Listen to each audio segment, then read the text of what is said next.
Buenas noches a todas y a todos. Gracias por encontrarnos en el cuarto encuentro entonces de nuestra Cátedra Abierta de Violencia de Género. Un placer, como siempre, de tenerlas a todas acá.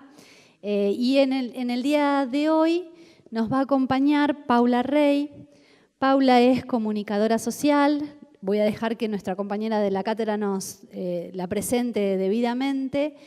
Y me parecía importante destacar quizás que, no sé si ustedes notaron que por ahí la cátedra ha venido teniendo una línea en lo que tiene que ver con la comunicación social fuertemente y también dentro de las acciones que ha tenido la Secretaría General de Cultura y Extensión en estos últimos tiempos, también hemos dado mucho énfasis a las formas, y en esta última semana especialmente cuando vino Hugo Alconadamón, venimos dando mucho énfasis al poder que tiene la comunicación social, el poder que tienen los medios en la construcción social de la realidad y cómo la construcción social de la realidad nos va marcando. Me parece importante destacar esta cuestión porque las formas en que nosotros podemos de alguna manera generar cambios sociales tienen que ver con estas construcciones sociales donde los medios de comunicación tienen mucha impronta, mucha fuerza y donde, como decía algún profesor que alguna vez escuché por ahí por Flaxo, que hoy en estos días ha sido también noticia con el tema del abogado del niño, Fabián Repeto, planteaba que para que una cuestión de la agenda pública aparezca como elemento e ítem e ícono de la agenda política, necesitamos presencia y presión social. Y de ahí la importancia entonces de estos comunicadores sociales, de estas personas que hacen entonces de esta dinámica de la construcción y de la presión social, poniendo en el tapete ciertas cuestiones que no tienen que dejar de estar para que generemos cambio. Estamos a punto de tener elecciones, me parece importante que hay ciertas militancias que no debemos dejar caer y bueno, una de estas militancias tiene que ver con todo lo que trata la cátedra a continuo, con todo lo que nosotros tratamos de sostener en el tiempo con estos encuentros, con estos debates y con esta fuerza política. Así que gracias a todas por estar y por seguir gestando presión social.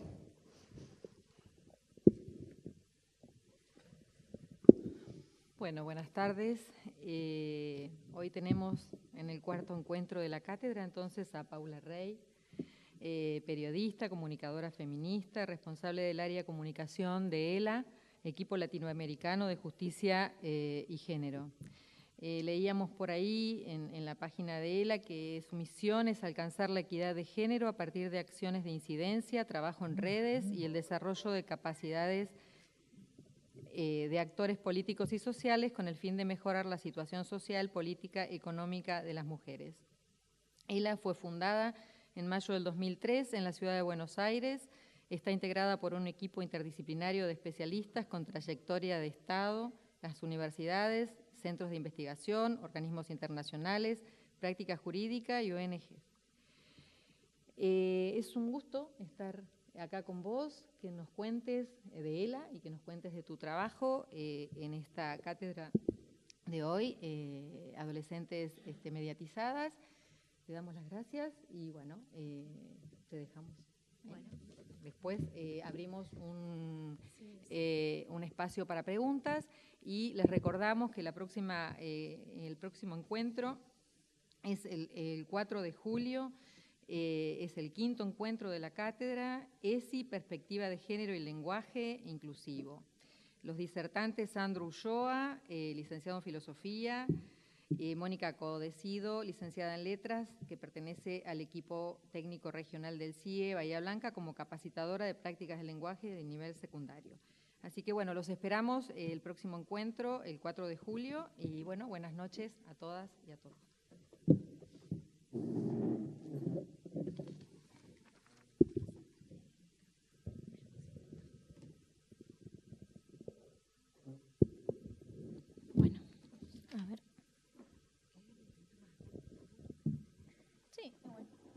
Estar cerca de la compu igual, así que ahí está, sí, bien. Bueno, buenas tardes a todas, todos, todes. Gracias por estar acá, gracias por la invitación. Es un placer estar en este lugar, en la universidad. Me parece que la cátedra es un espacio súper importante. La perspectiva de género es algo que es necesario que se incorpore en las currículas de todas las carreras en la universidad, así que estos espacios que ayudan a pensar y discutir estos temas definitivamente son de suma relevancia a mi entender. Como me presentaron, soy responsable del área de comunicación de ELA, el equipo latinoamericano de justicia y género. Entre los temas o áreas que venimos trabajando se encuentra el monitoreo de medios. Justamente los medios de comunicación no solo reflejan la realidad, sino que ayudan a construirla.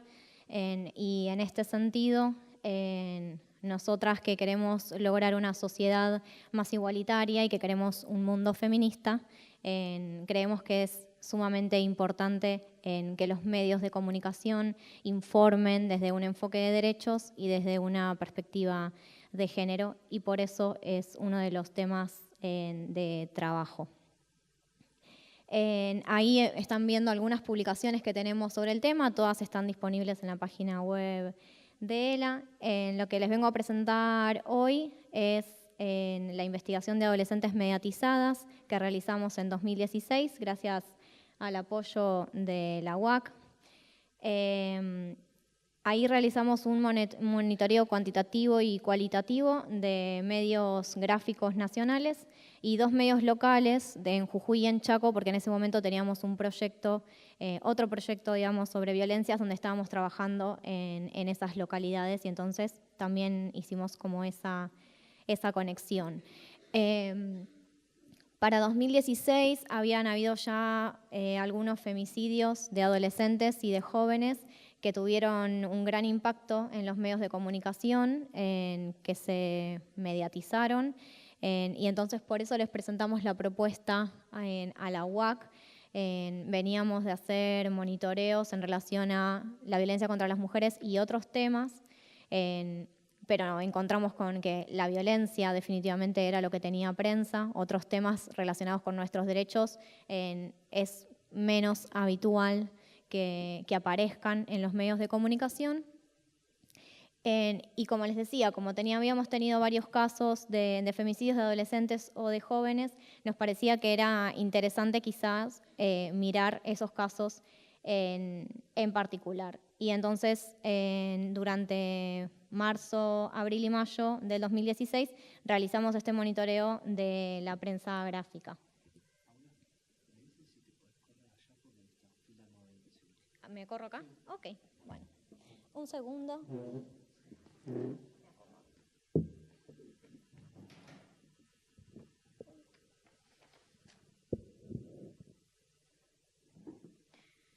Ahora empezamos. Voy a hacer así.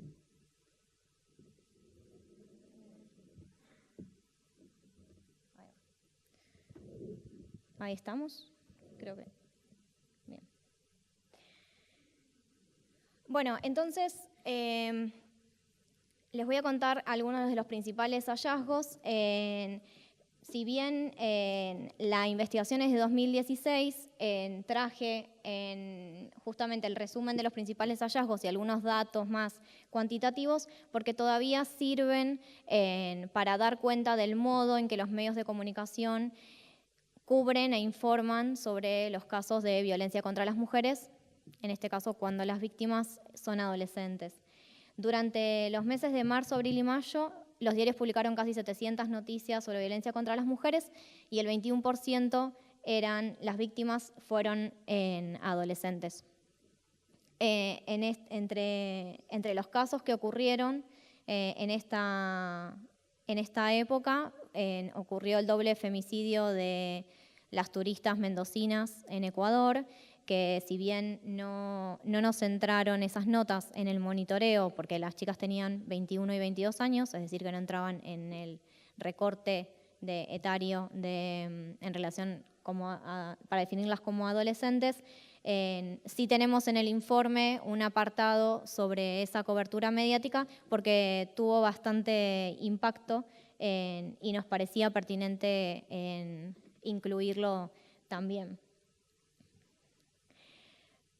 Otro de los principales hallazgos justamente era eso, ¿no? A pesar de que las noticias son sobre casos de violencias contra las mujeres, las protagonistas solo lo son en el 43% de las notas.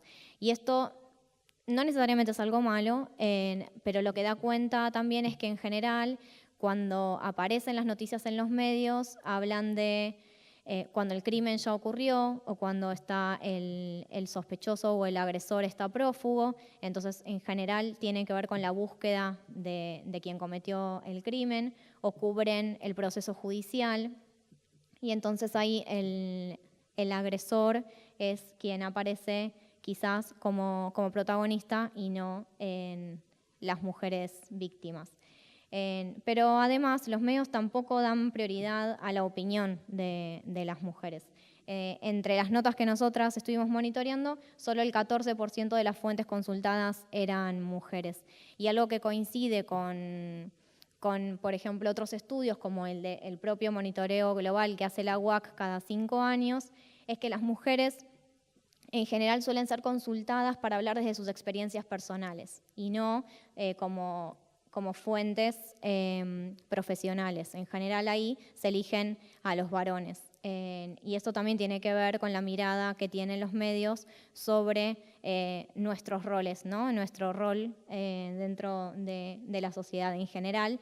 Las fuentes como legitimadas son voces masculinas y eso también puede colaborar a esta como falta de perspectiva muchas veces de género, aunque cabeza de mujer no significa necesariamente ser feminista o tener perspectiva de género, sí solo consultar a los varones da cuenta de este sesgo.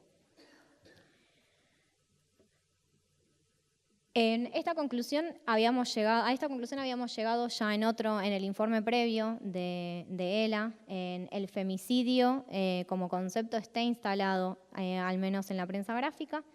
Creo igual, ya que es en general en los medios de comunicación se habla de femicidio.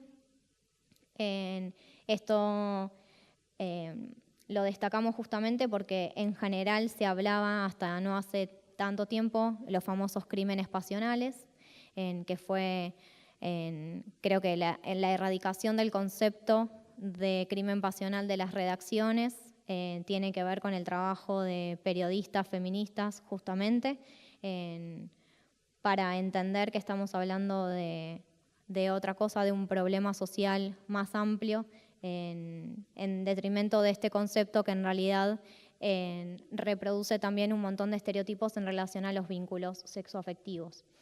En la mitad de los casos se habló de femicidio cuando se hablaba de los asesinatos de chicas adolescentes justamente por serlo. Aunque se seguían utilizando otros términos como los que aparecen ahí, ¿no? Crimen, asesinato, homicidio, más como sinónimo, pero de nuevo, no aparecía esto de crimen pasional. Esto también tiene que ver con cuando la Casa del Encuentro empezó a contar los femicidios a partir de los casos que aparecían como en la prensa y se instaló como una fuente de consulta para los medios de comunicación, porque en ese momento no teníamos información oficial. Ahora contamos con el registro que hace la Oficina de la Mujer de la Corte Suprema de Justicia. Como el observatorio era el observatorio de femicidios, eso también ayudó a instalar el tema. De las notas que informaron de los casos de violencia contra adolescentes, el 41% fueron femicidios y el 36% fueron casos de violencia sexual. Esto también entra en sintonía con los hallazgos previos de nuestros monitoreos. Estos son los tipos de violencia más informados en los medios de comunicación. Y si bien es importante, solo están mostrando una parte de lo que sucede, ¿no? Nosotras usamos la imagen del iceberg de la violencia que Amnistía Internacional realizó en alguna primera versión. Nosotras lo usamos bastante Pero también hay otras violencias, que ahora después vamos a hablar un poco de la ley, que son quizás menos visibles también, pero sobre todo que es poco frecuente que aparezca en los medios de comunicación.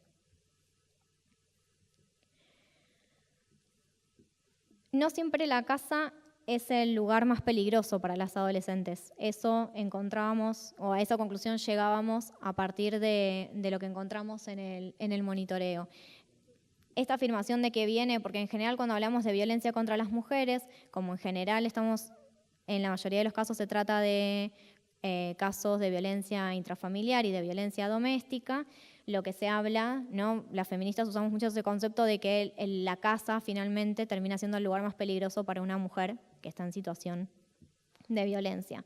Pero para las adolescentes no.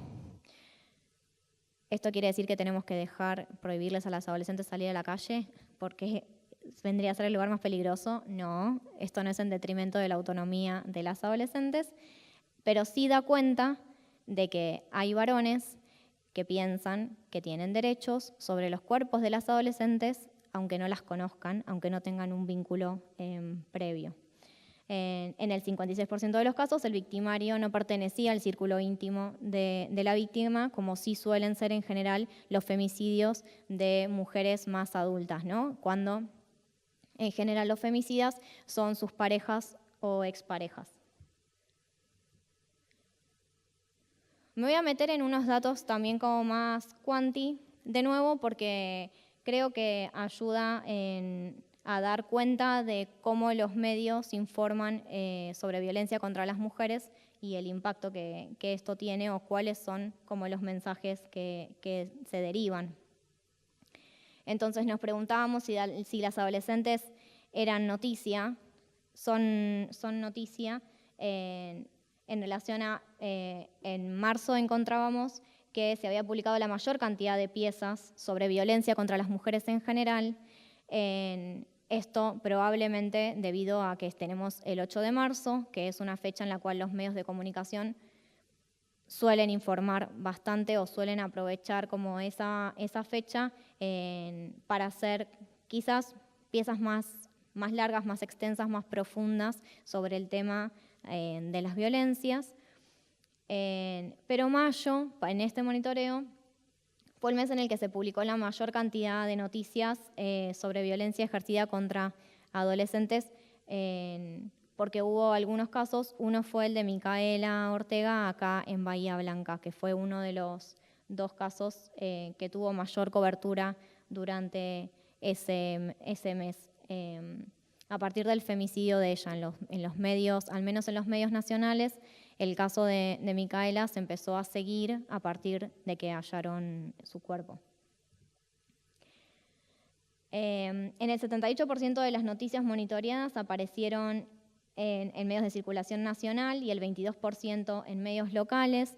Y en general las noticias de los medios locales lo que daban cuenta eran de situaciones de desaparición de adolescentes, en general con la hipótesis de que habían sido captadas por redes de trata, lo que daba un poco cuenta de la situación en esa región del país.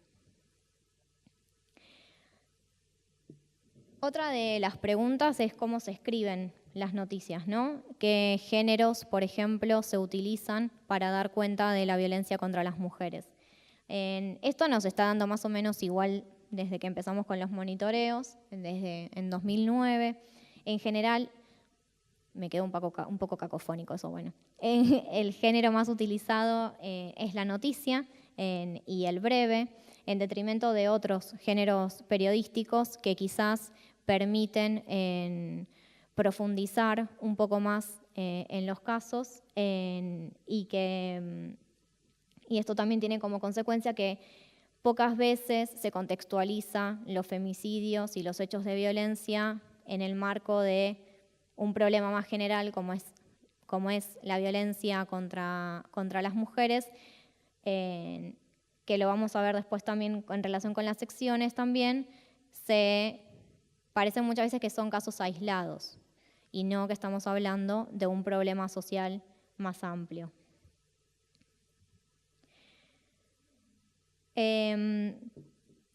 También el hecho de que no aparezcan editoriales, por ejemplo, sobre este tema de violencia contra las mujeres u otros temas vinculados con nuestros derechos, en realidad también dan cuenta quizás del poco compromiso de los medios de comunicación con estos temas. Las editoriales son los espacios en donde los medios bajan línea, en donde establecen su postura sobre ciertos temas y que sean minoritarias las notas, por ejemplo, editoriales relacionadas con la violencia contra las mujeres, a nosotras nos da el pie o nos da la pauta de que no es un tema tan relevante dentro de la agenda general de los medios de comunicación. Entre las notas de opinión que salieron durante este periodo, está una de Mariana Carvajal, que salió en Página 12, sobre el femicidio de Micaela Ortega, justamente. Y después hay otra nota más, que también fue consecuencia del femicidio de Micaela, porque algo que produjo fue, a partir de lo que le pasó a Micaela, los medios aprovecharon para hablar del grooming.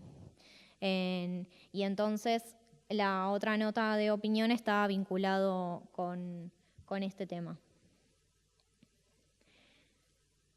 Esto era lo que les mencionaba antes, ¿no? En general, las noticias que monitoreamos en este periodo aparecieron en la sección de policiales o de seguridad, depende el medio, la denominación. Las periodistas feministas decimos, no es que necesariamente esté mal que estén en la sección como de policiales, pero esto da cuenta de un enfoque específico. Y en realidad, cuando estamos hablando de violencia contra las mujeres, como les decía, estamos hablando de una manifestación de la cultura patriarcal. No son casos aislados y entonces deberían estar en la sección de sociedad, porque es un problema mucho más amplio.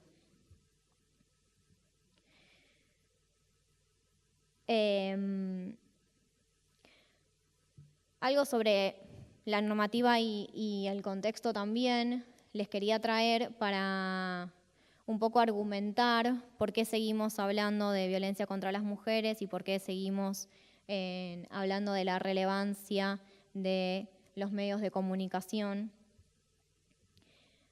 Este año se cumplieron ya 10 años de la Ley 26485, que es la Ley de Protección Integral. Es una ley que fue de avanzada y lo que establece, entre otras cosas, establece tipos y modalidades de violencia contra las mujeres.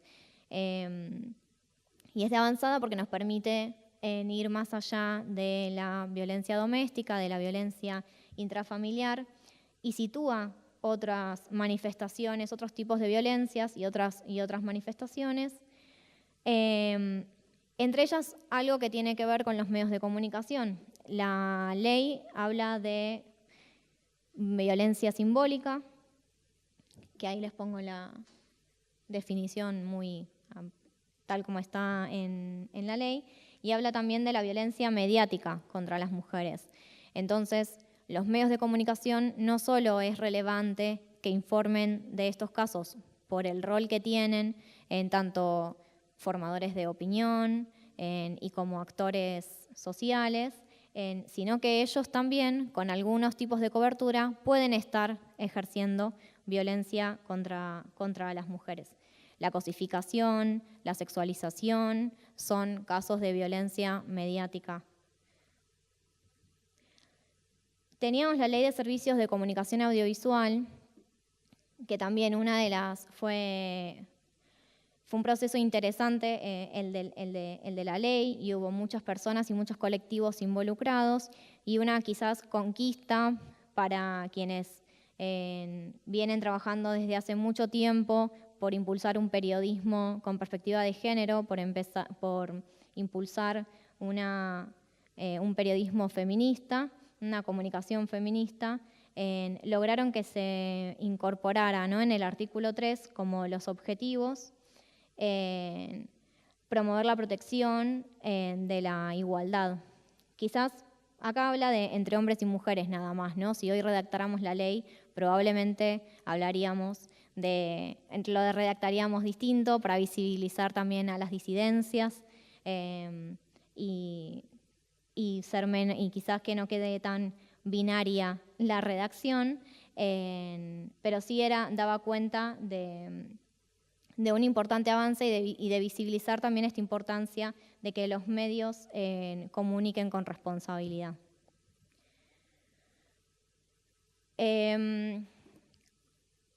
Seguimos hablando de violencia contra las mujeres porque seguimos teniendo, por más que tengamos ahora un Plan Nacional de Acción, que era una deuda del Consejo Nacional de las Mujeres, ahora Instituto Nacional de las Mujeres, por más que salgamos a las calles para reclamar ni una menos, a pesar de la marea verde, todavía los femicidios son un gran problema. Seguimos teniendo un índice bastante grande, depende los meses más o menos, pero los datos eran un poco lo que está en el dibujo de Ro Ferrer antes. Tenemos una muerta cada entre 23 y 30 horas todavía en lo que va de 2019, es decir que tenemos casi una muerta por día, solo por el hecho de ser mujer. Y entonces este es un problema todavía vigente y sobre el cual es importante tomar conciencia y trabajar al respecto. Y traía justamente algunos datos vinculados con adolescentes dentro de las estadísticas de la Corte. Lo que les mencionaba antes también en el observatorio, ahora que si nos ven, que era el dato con el dibujo de Ro Ferrer, también da cuenta de esto, ¿no? Este es el dato de 2019, el de la Corte es el informe sobre los casos de 2018. Hasta el 20 de mayo de 2019 habíamos tenido ya 133 femicidios. Un porcentaje eran de adolescentes. Entonces, la permanencia de la violencia da cuenta de que necesitamos que los medios comuniquen con responsabilidad sobre estos casos. Como les decía antes, los medios de comunicación no solo reproducen la realidad, sino que la construyen. Y entonces, si queremos generar o tener una sociedad feminista, necesitamos que los medios también acompañen esto. Le traje un video, que ahora me voy a salir 2 segundos para poder ponerlo. Creo que lo va Agustina Paz-Frontera en Caja de Herramientas. Lo va a explicar mejor o un poco más divertido que yo, seguro. Hoy en Caja de Herramientas vamos a hablar de cómo muchas veces los medios de comunicación funcionan como socios reproductores del patriarcado. Si se fue de casa ni una menos, si se puso minifalda ni una menos, si se pintó los labios ni una menos, ni una menos, ni una menos, ni una menos. Además de la escuela, la iglesia, la familia, los medios de comunicación también funcionan como agentes reproductores del patriarcado. La radio, el cine, la televisión, publicidades, películas, todo construye un estereotipo de mujer que parecería decirnos cómo debemos ser. No me voy a trabar ni una vez. Vamos a ver. Ni una vez. Vamos a ver, porque hace días que venís con la lengua trabada. Bueno, tú me diste mucho chocolate. Ah, ¿te das cuenta? Haríamos en 3. Yo te di. 2. 1. Amigos y amigas, bienvenidos a una nueva edición del Noticiero Intraterrestre. Un noticiero vivaz, viril, penetrante, un noticiero bien macho. ¿Por qué no presentas la nota, Nardo? Acá está Estela con su belleza, con su feminidad, que no es lo mismo que feminismo, ¿eh? Ojo, a ver si le ponemos ideas raras y le ponemos pajaritos en la cabeza. Bueno, presenta la nota, Nardo. También tenemos a Sandrita. No arriba, le digas Sandrita. A Sandra en exteriores. Sandra, qué linda estás, ¿eh? Vos también tenés toda una cosa dulce, bella. Ojo, no te vas a poner celosa. Mirá que vos también estás linda, Estela. Sandra, las dos son lindas. No se peleen, chicas. Son las dos lindas. Estamos acá en la presentación del nuevo libro Mujeres que eligen de Carmen Villalba y como verán están todos los medios de comunicación cubriendo el evento. Sandra, disculpa, vemos que estás sola y que no hay nadie. No entiendo, exitosísima. ¿No te habrás equivocado la dirección? Estaba siendo irónica, Estela, no vino nadie. Carmen estuvo acá 20 minutos, ya se fue, ya está en su casa viendo Netflix en culo y vincha. Ya está, no está más. Ironía, Sandra, creo que escuché bien, ironía. Bueno, Sandra, te lo vamos a dejar pasar por esta vez, pero la ironía en este programa la maneja Nardo. A ver, Sandra, contanos un poco, porque el libro tiene una temática muy interesante. ¿Cómo puede ser que no haya nadie? Bueno, esta es una nota exclusiva para nuestro programa. Un poco. Quiero decir que es una nota exclusiva, que somos primicia, que somos el único medio, ¿no es cierto? Sí, y además queremos saber, Sandra, esta chica, Villalba, estuvo casada con varios famosos, ¿no? Y además es hija de un famoso y tengo entendido que colabora con famosos. Contanos, a ver si nos averiguás. ¿Quién le mueve el estofado? ¿Quién le revuelve la ensalada? No, Nardo, justamente el libro se trata de cómo los medios de comunicación la dejaron de lado por haber denunciado acoso en los mismos medios de comunicación. Ah, pero ella es muy provocativa, ¿no? Es una chica muy sensual. ¿Qué medidas tiene? No sé cómo son sus medidas, no medí, la verdad, un libro, lo que mide un libro, no sé, 20 por 15. No, Sandra, de Carmen, ¿qué te pasa? No entiendo, Nardo, ¿qué te pasa a vos, Nardo? Bueno, volvemos al piso. Sandra está en boluda, le debe haber venido. ¿Qué decís? A ver, Estela, ¿qué tenemos ahora? ¿Qué tenemos? ¿El reporte del tiempo? ¿Tenemos el reporte del tránsito? ¿Qué es lo que tenemos? ¿Alguna chica que no quiera dar sus medidas? ¿Alguna boludita que diga que es gorda, que no le digan gorda? ¿Qué tenemos? A ver, tenemos el reporte del tiempo, el clima está frío. El tránsito está lento, salgan con tiempo porque está muy difícil. Y tenemos una receta que podés hacer en tu casa si querés. Pollo al horno. Abrís el horno, metés un pollo, te fijás que esté muerto, te vas a la puta madre que te parió, cerrás el horno y lo cocinás. Y listo. Hablando de tránsito, mujer al volante, peligro constante. No sé si ustedes habrán visto, pero me han tratado mal, ¿no? Me han hablado de mis derechos, de sus derechos. ¿Yo qué hice? ¿Qué hice? Darles trabajo. Eso fue lo que hice, ¿o no? Entonces, uno le das trabajo, hablan de los derechos. ¿Qué país tenemos? Me pregunto. ¿Qué país tenemos, señores? Porque ¿para qué quieren derechos? ¿Para ser hombres? ¿Qué es lo que quieren? A ver, ¿se piensa que yo no sufro? Yo sufro, claro que sufro. Yo necesito de ellas, necesito de ustedes, necesito de vos. Boludo, huevón, boludo, grandote al pedo sos. Te haces el macho y te pones a llorar si el Nesquik no está caliente. Crecé de una buena vez, boludo de mierda. Andate a tu casa, ponete el pijama, tomate una sopa y morite.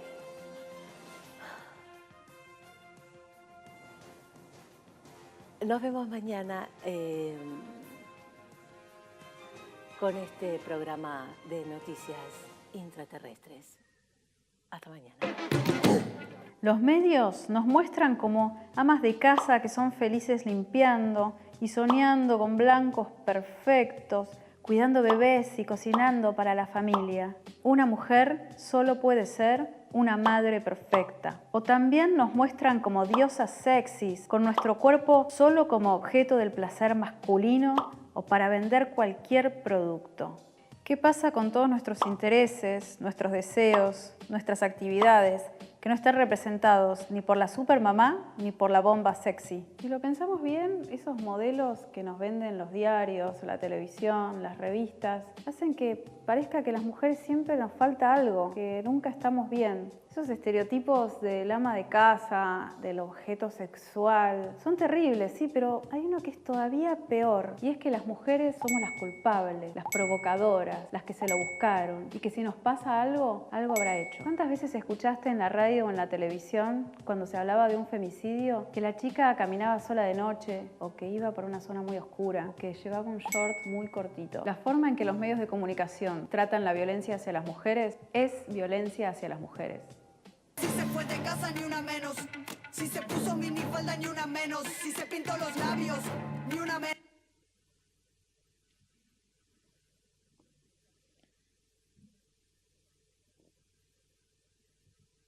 Bueno, ahora tengo que volver a la filmina, pero les recomiendo mientras tanto que miren Caja de Herramientas. Hay como 30 capítulos, están todos disponibles en YouTube. Está generado justamente en otra universidad nacional. Así que me parecía pertinente traerlo, porque creo que daba cuenta, ¿no?, de esto que les comentaba, de cómo los medios pueden reproducir la violencia contra las mujeres y también de ciertas situaciones que a veces nos toca presenciar como audiencia, ¿no? Ya llego. Bien.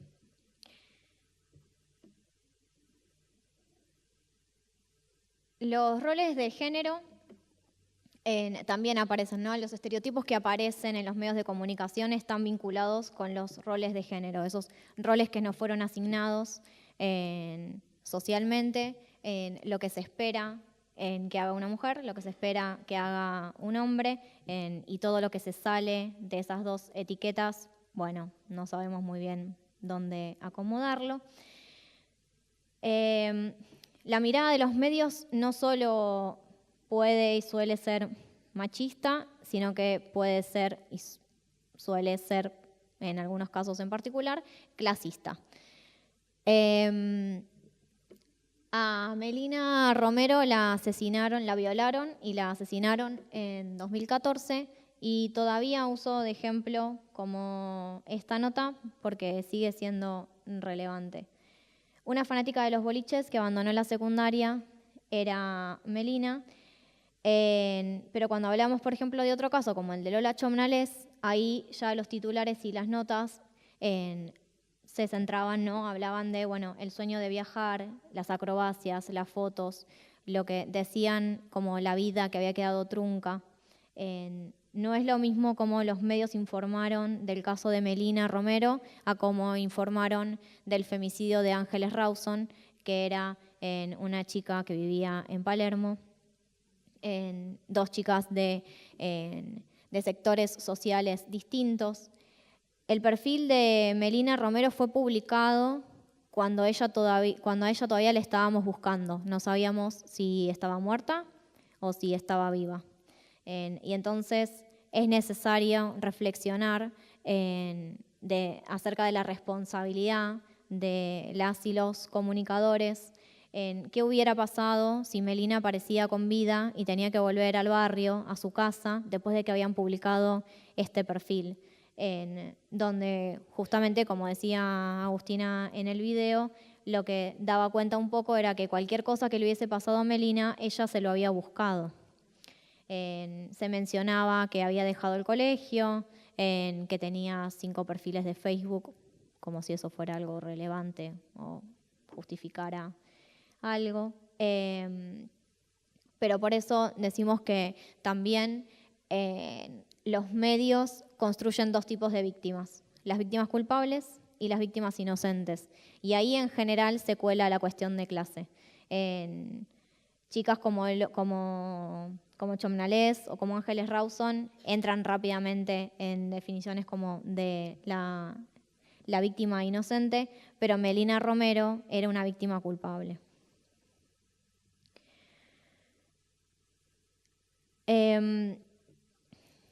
Las adolescentes también son estigmatizadas sobre otros temas vinculados. Había salido habían salido las notas acerca de la cantidad de jóvenes nini que había en Argentina, refiriéndose a las y los jóvenes que ni estudian ni trabajan. La nota lo traje en el titular para traer como el tema a discusión, no es que la primera nota estuviera mal, digamos, o fuera incorrecta en muchas cuestiones. De hecho, habla de las diferencias entre mujeres y varones, que las mujeres en general acceden a peores empleos, más precarizados. Y también entendemos los tiempos de los medios, todo es a las apuradas, siempre es a contrarreloj la entrega, pero necesitamos que se mire con perspectiva de derechos cuando se informan al momento de trabajar cotidianamente necesitamos tener como esa perspectiva. Porque, por ejemplo, en el caso de los niní, si mirábamos un poco más allá, están los datos de CIPEC, y es el 95% de los jóvenes niní no es que ni estudian ni trabajan, se están dedicando a las tareas de cuidado. Y de ese 75% de jóvenes niní que cuidan, el 95% son mujeres. Las adolescentes que tienen que dejar el colegio para cuidar a sus hermanos, a sus hermanas, pero muchas veces también a sus propios hijos. Y eso también da cuenta de que necesitamos otras políticas para no excluir más a las adolescentes y a los adolescentes, sino incluirlas. Y a la vez, en relación a los roles, a lo que se espera de nosotras y demás, somos criadas, somos criados y están siendo criados y criadas las niñas, también con estos mensajes que pueden resultar un poco contradictorios y confusos, ¿no? Esto no es personal contra las protagonistas de las tapas. Tini habla de que quiere un príncipe a su lado. Todavía en 2019 nos queman el coco con la idea, con el mito del amor romántico, y lo que nos va a salvar a nosotras, las mujeres, es estar en pareja con un varón. Pero también la cosificación, ¿no? Si salimos con shortcito o con pollerita, nos tenemos que aguantar cualquier cosa que nos pase, pero también así es como nos representan todo el tiempo en las tapas de las revistas. Los varones aparecen vestidos y nosotras aparecemos con muy poca ropa en general, incluso cuando decimos cosas un poco más interesantes que lo de querer un príncipe,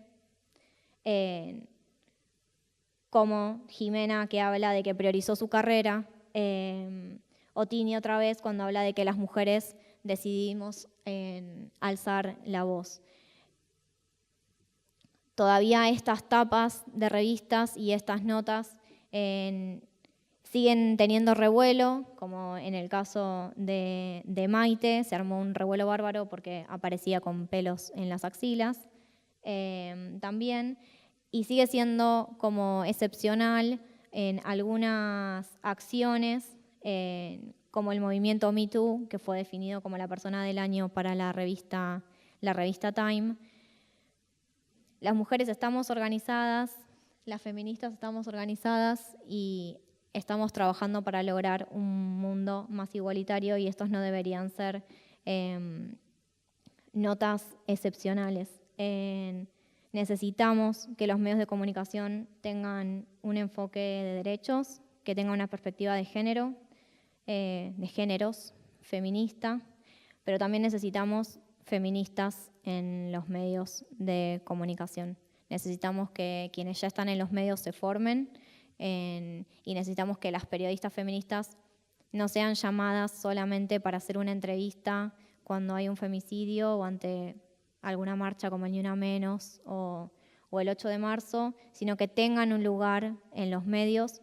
La perspectiva de género no se aplica solamente a los casos de violencia contra las mujeres. Cualquier tema puede ser mirado desde esta perspectiva. Justamente por eso traía el ejemplo también de los jóvenes niní. Y por eso necesitamos feministas en los medios para lograr construir en una sociedad más justa. Eso es todo.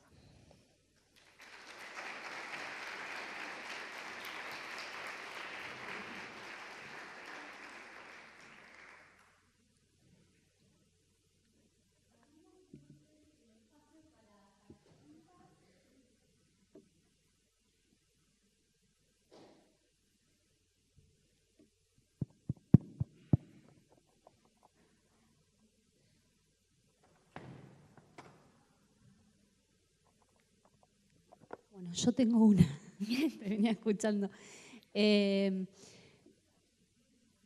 ¿Existe algún relevamiento respecto de la cantidad de de mujeres que tienen puestos de trabajo gerenciales en los medios de comunicación gráficos, al menos en el país. ¿Tenés idea respecto a eso? O sea, las mujeres dirigen una redacción gráfica importante en alguno de los diarios, o esos puestos siguen estando en manos de varones. En general esos puestos siguen estando en manos de varones, como en las otras industrias. En ELA realizamos un estudio que se llama El sexo y poder, que lo hicimos como en 2010 también, donde relevábamos puestos de máxima decisión en distintas áreas, en el sector privado, en el sector público también. Incluíamos los medios de comunicación y no es muy grande como la presencia. Entiendo que el CIPREVA tiene hecho ahora un relevamiento, pero son de los medios de capital federal y no sé si hay algo como más a nivel nacional. Pero también, bueno, estamos en un contexto en el cual el periodismo es también un trabajo súper precarizado.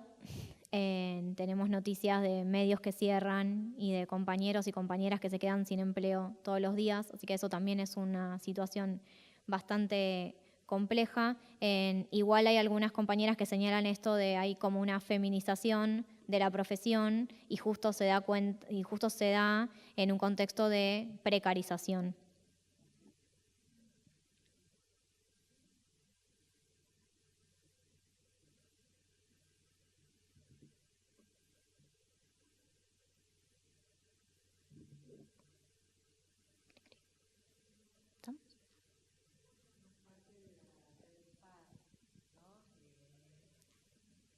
Periodismo no sexista. Uh-huh. Contanos un poquito.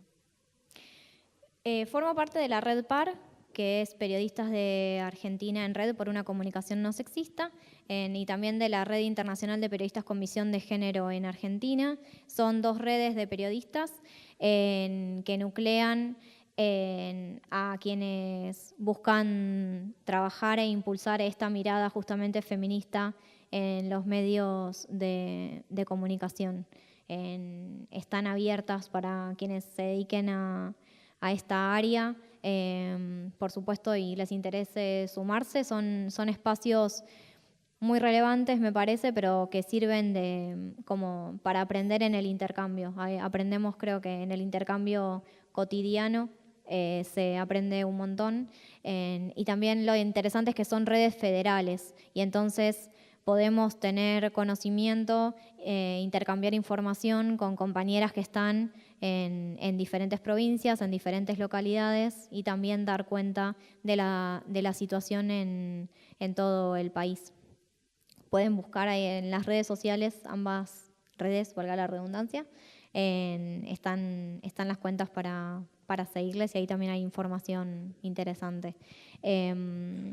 Después me acordé que FOPEA hizo un relevamiento sobre mujeres y periodismo, pero no estoy segura de que tomara en el lugar que ocupan las mujeres dentro de las redacciones, sino que digamos, era más sobre la percepción de las mujeres periodistas, pero no estoy segura de si tienen ese dato. Nada.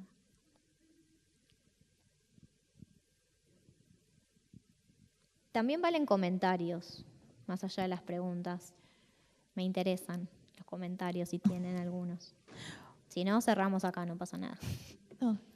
Yo quería preguntarte, justamente como el equipo latinoamericano de justicia y género, si tienen estudios, si tenés datos de en qué países latinoamericanos ya el concepto de femicidio ha ganado terreno en el ámbito justamente de la prensa, en la cobertura de los crímenes contra las mujeres. Creo que hay una diferencia entre Argentina y el resto de América Latina, pero sí hay un diálogo entre los movimientos feministas y no tengo un estudio. Hay redes la red internacional, por eso dije como el capítulo Argentina, pero existe la red internacional de periodistas con visión de género. Está en varios países de América Latina, hay compañeras de México para abajo en casi todos los países, y ahí puede haber quizás algo de información. Yo no la tengo, pero entiendo que la situación es más o menos parecida en general. No sé si está tan instalado, pero como ha habido también varios países que también aprobaron, por ejemplo, leyes en relación con, acá como incorporar la figura de femicidio, quizás a los códigos penales y demás, y como hay un trabajo de periodistas feministas, sí se habla, en América Latina se habla de feminicidio en general, que es el término también utilizado en general como en la región para dar cuenta de estos casos. Yo creo que sí, después cada país tiene su idiosincrasia, no sé si han logrado erradicar el crimen pasional de todas las redacciones de América Latina, pero sí creo que en esta situación en la que estamos, donde el Ni Una Menos se replicó en toda América Latina, sí la situación es bastante similar. Una pregunta. Ay, perdón. Muy cerca. No, ¿cómo pensás que afectó tanto positiva como negativamente la ola verde en los medios? Gracias. Yo creo que positivamente, porque el tema del aborto justamente es uno de los temas que no aparecía con mucha frecuencia en los medios de comunicación. El primer monitoreo que realizamos, que lo hicimos regional con las otras organizaciones que forman parte de la articulación regional feminista, justamente el informe final se titulaba "La violencia tiene prensa", porque era el tema que más prensa tenía. Otros, como los derechos sexuales y reproductivos o la participación política de las mujeres, o no aparecían para nada, o aparecían como muy minoritariamente en relación como con la violencia. Creo que sirvió para poner el tema en la agenda pública, en la agenda mediática, y para traspasar también esas agendas, ¿no? Estábamos todos hablando de aborto en la mesa familiar, como creo que nunca había pasado. Entonces creo que eso sí es algo positivo. También la llamada a la revolución de las hijas, como dice Luciana Pecker, creo que el debate por el aborto también provocó ser como la puerta de entrada para muchas pibas al movimiento feminista, porque se entendió que lo que estaba en juego era nuestra autonomía y nuestra libertad. No sé si un efecto, no creo que sea no creo que necesariamente los efectos negativos tengan que ver con la marea, pero creo que justamente cuando algunos medios desinforman sobre algunos temas, tiene que ver justamente con esta mirada en donde falta el enfoque de derechos, ¿no? Y la perspectiva también feminista. Eso, cuando reproducen algunos discursos antiderechos o cuando se reproducen algunas mentiras, ahí sí es un efecto como contradictorio, pero no es como de la marea verde, sino que viene como del otro lado y en realidad da cuenta de la mirada en general machista de algún medio de comunicación.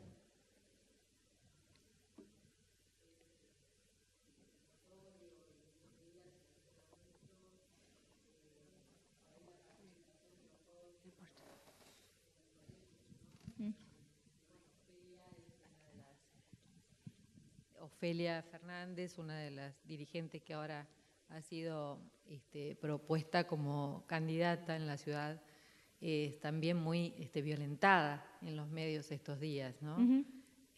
Bueno, ahí están las jóvenes también violentadas, ¿no? Que es sí, las mujeres en política también. Y las mujeres en política. Todavía hay algo en relación a el lugar que debemos ocupar las mujeres, ¿no? Que nuestro espacio es el ámbito privado, y entonces aquellas que salen al ámbito público y ocupan o quieren ocupar otros lugares, en general son castigadas, ¿no? Sí, bueno, esto de que les decía de que hay algunas violencias menos visibles, y que los medios abordan menos. La violencia política contra las mujeres es un tema, es un tipo de violencia que está muy extendido, pero en general poco estudiado, poco abordado. Desde ELA hicimos una investigación el año pasado sobre violencia política y de hecho vamos a monitorear junto con la Defensoría, con ANAP, con COPAL, con Fundeco, vamos a monitorear la violencia política contra las mujeres durante estas elecciones, además de, en general, el monitoreo que solemos hacer sobre la presencia de las mujeres en las listas, por ejemplo, que además este año es particularmente relevante porque es el primer año en que tenemos la ley de paridad, y eso también lo vimos en los medios, ¿no? Cómo hablaban de, bueno, algunos partidos están viendo cómo hacen para llenar el cupo femenino. Es paridad, es mitad y mitad, no es llenar un cupo. Cupo era antes. Y la intención era que no fuera un cupo, ¿no? La intención era que fuera un piso y se convirtió en un techo, y por eso peleamos también por la paridad. Y también es interesante, me parece que sí, un efecto de la marea verde, si queremos, es que el tema del aborto está ya en la agenda electoral. Es difícil que las y los candidatos puedan evitar el tema o no lo mencionen, que en otras, que en años previos era un tema que no se planteaba, pero ahora creo que cabe esperar también desde los jóvenes, pero desde la sociedad en general.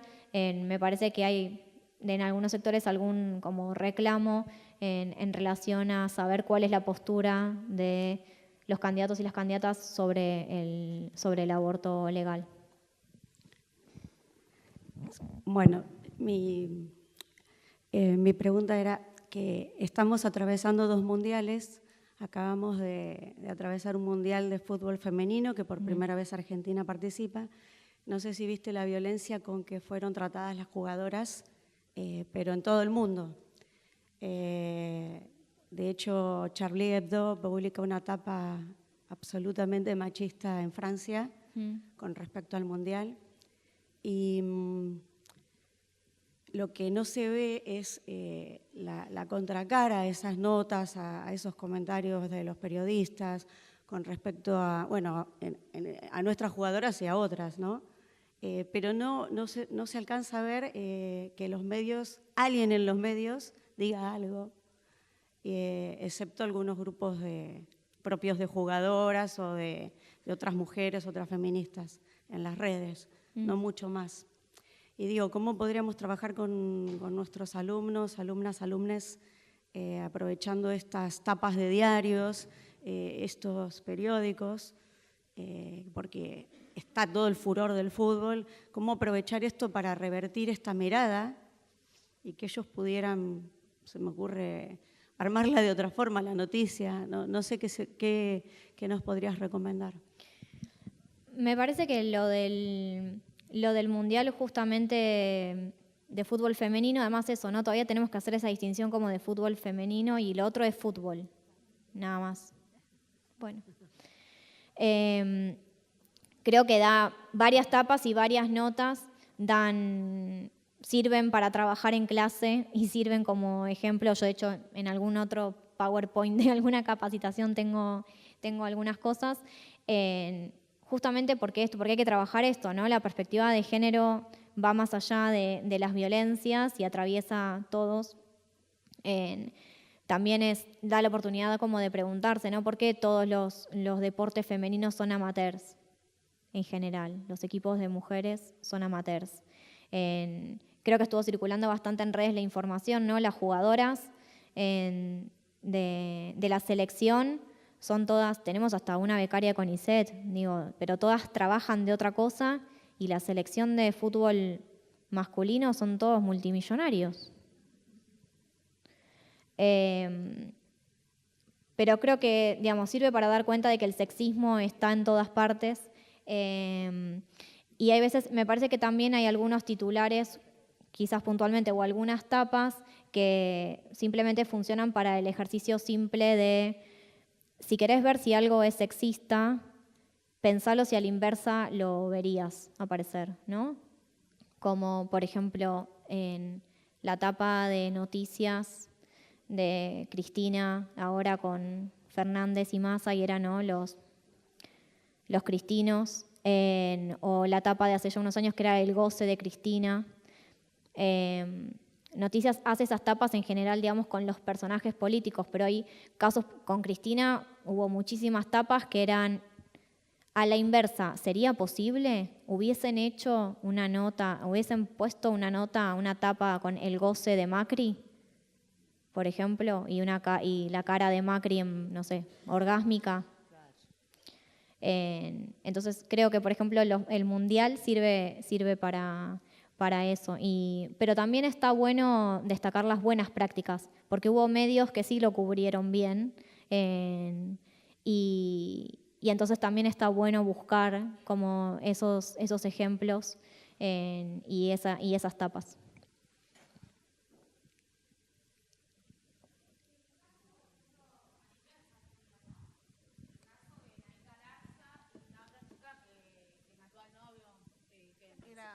Que era rugbyer. ¿Vos creés que los medios tomaron de forma diferencial a los otros casos, digamos, a los casos de femicidio en realidad, de la misma forma que tomaron casos donde los hombres fueron asesinados por sus parejas? O, bueno, me olvidé la otra parte que era respecto a lo mismo. ¿Creés que hubo una, digamos, incluso las sentencias fue muy crítico ante sociedad, que las sentencias fueron más rápidas que en casos de femicidio? ¿Vos creés que fue así? Sí, coincido. Bueno, lo de la justicia fue como bastante burdo, además, porque no es un detrimento de que no estamos pidiendo que debería haber sido más lenta en ese caso, sino que siempre debería funcionar así, ¿no? Tenemos mujeres que son asesinadas en la calle con una orden de restricción en la cartera y a Nahir la condenaron en 48 horas. Entonces, esa diferenciación. Y justamente, ¿no?, a pesar de que les comentaba antes que quizás las mujeres no son protagonistas de las noticias, ni siquiera cuando informan sobre sus femicidios, sabemos los nombres de Ángeles, de Melina, de tantas más, pero no de sus femicidas, salvo excepciones, ¿no? Como después se te empiezan a confundir los nombres porque son un montón y eso no está bueno, pero todos sabemos, más o menos ubicamos quién es Ángeles, quién es Melina, quién es Lola, y no sabemos los nombres de sus femicidas. ¿Y de Nahir? Sabemos el nombre, no sabemos el nombre de la víctima. De hecho, yo ahora no me lo estoy acordando. Soy el ejemplo. Y eso también tiene que ver. Y también el caso de Nahir, es interesante analizar la cobertura posterior a la sentencia. ¿No? Como creo que cada tanto, no sé, una vez por mes sale una nota sobre Nahir en la cárcel y su vida en la cárcel. Pero que también quizás tiene que ver con otros tipos de estereotipos también, ¿no? Porque, digo, Nahir físicamente, ¿no?, ¿cómo la describirías? Si ella hubiese sido una víctima, probablemente lo hubiesen definido como una víctima inocente. Y entonces también habla de ciertos estereotipos, ¿no?, de que las mujeres no podemos tener maldad.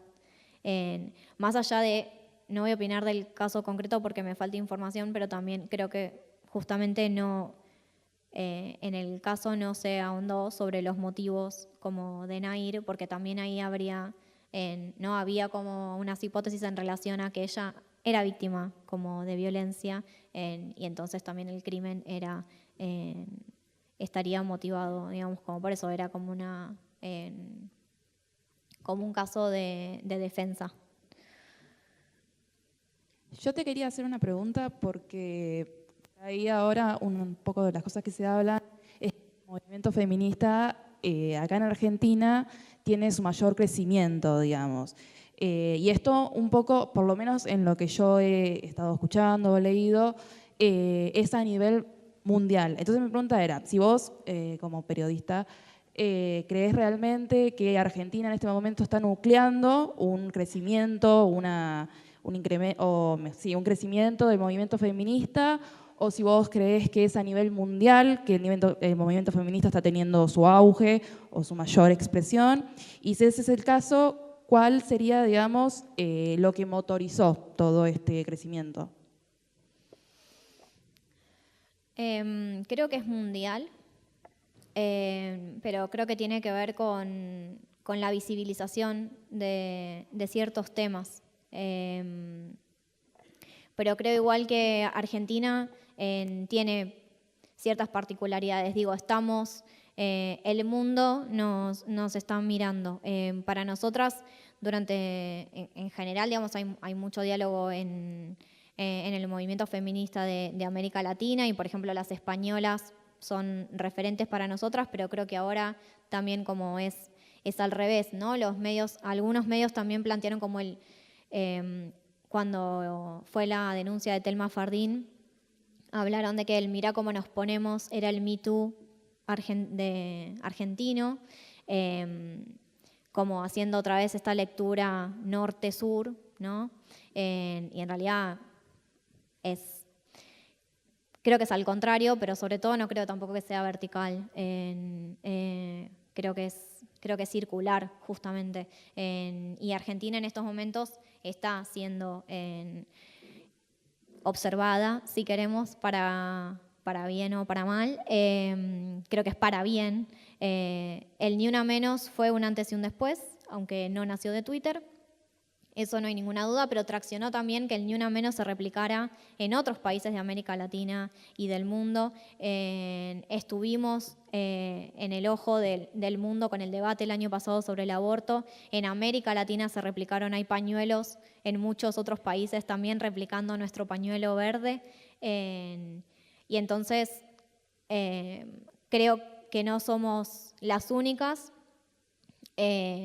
pero sí creo que tenemos como este condimento por nuestras características, por las características del movimiento feminista acá en Argentina, sí un poco esto que somos miradas. Somos el único país, por ejemplo, que organizamos los encuentros nacionales de mujeres desde hace 30 y pico de años. Es el único país del mundo donde ocurre eso, donde miles y miles de mujeres de distintos sectores de todo el país se juntan una vez al año para discutir de un montón de temas y reclamar por sus derechos.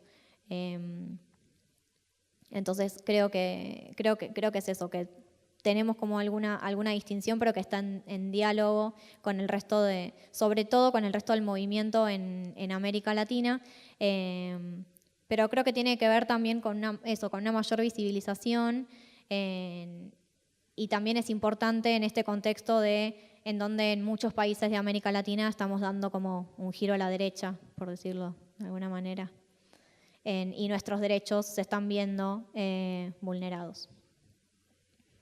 Retomando el tema de que habían comparado el caso de Nair Galarza, quería destacar cómo no se le conoce, ¿no?, la cara a los femicidas, y sin ir más lejos, acá en la ciudad de Bahía Blanca, se conoció la cara de Pablo Kuchan, ¿no?, porque no se conocía sino la chica, y cómo se empezó a conocer ahora, después del movimiento de feminista, y empezó a ver en todas las calles su cara pegada como correspondía, porque claramente la justicia patriarcal lo dejó suelto. Quería destacar, ¿no?, la importancia positivamente de estos cambios que están surgiendo. Sí, hay veces no es una cuestión como de señalar, pero si no, en esto que suele pasar, ¿no?, si no tenemos como la información sobre el victimario, en realidad tenemos como información sobre la víctima, y ahí entramos en el tema de la revictimización. Muchas veces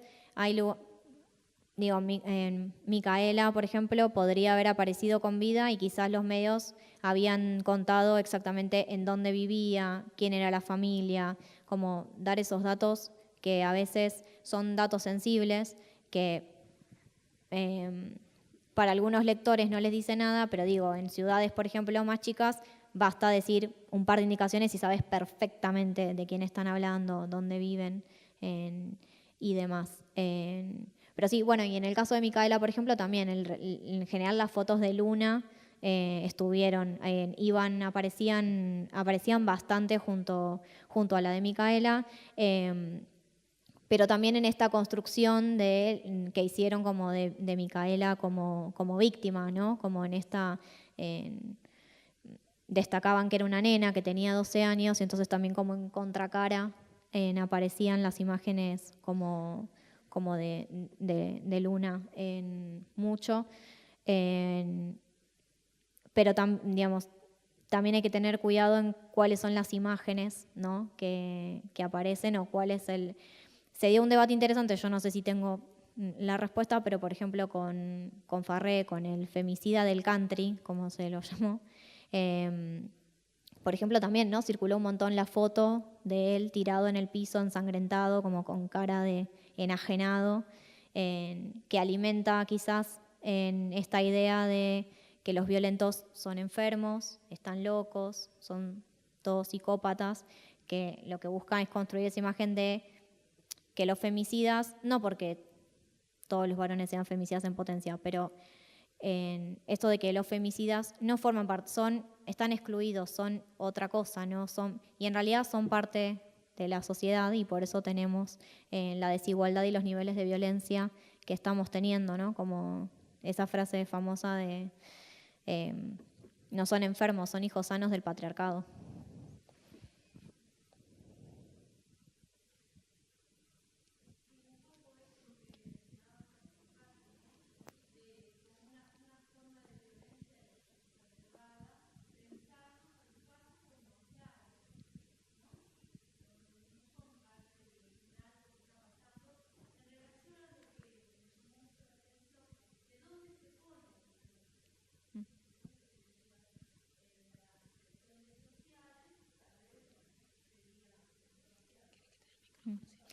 Sí, algo de la responsabilidad como sociedad.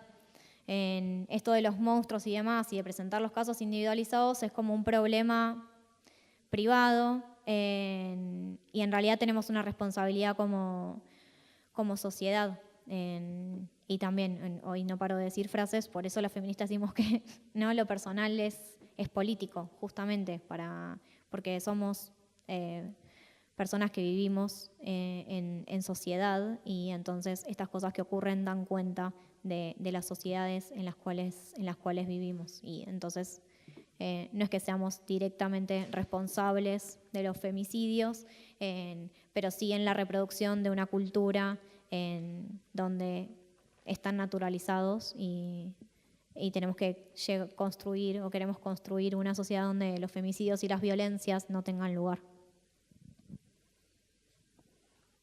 Mi pregunta era con respecto, si nos podés comentar algo de lo que es medios digitales y el feminismo, si se puede observar más ahí todo esto que falta en el gran monopolio de las noticias. Sí hay diferencia como en los medios digitales que en los tradicionales. Creo que no. En general los medios digitales funcionan con la lógica de los diarios en papel, si queremos. Lo que sí quizás ahora los medios que salen impresos, digamos, también tienen su versión digital, y entonces muchas veces hay como esta competencia frente a la primicia, digamos, ¿no? Es quien publica primero como una noticia, y entonces a veces me parece que la sensación es que chequear ya fue. Cuando estudias periodismo, cuando yo estudiaba periodismo al menos te decían, ¿no?, que los datos los tenías que chequear con 3 fuentes. Y ahora, con las redes sociales y los medios digitales, me parece que un poco es chequear ya fue.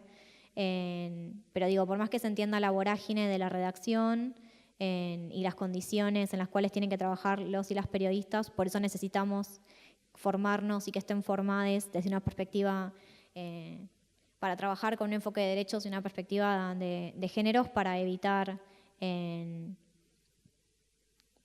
estas miradas y no seguir vulnerando derechos.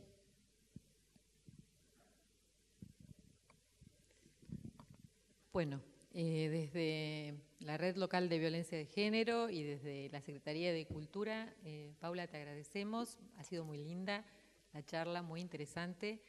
Las vamos a seguir contando seguramente a Ela porque ya han estado con nosotras acompañándonos, así que te damos un abrazo y un aplauso y bueno, muchas gracias. Muchas gracias.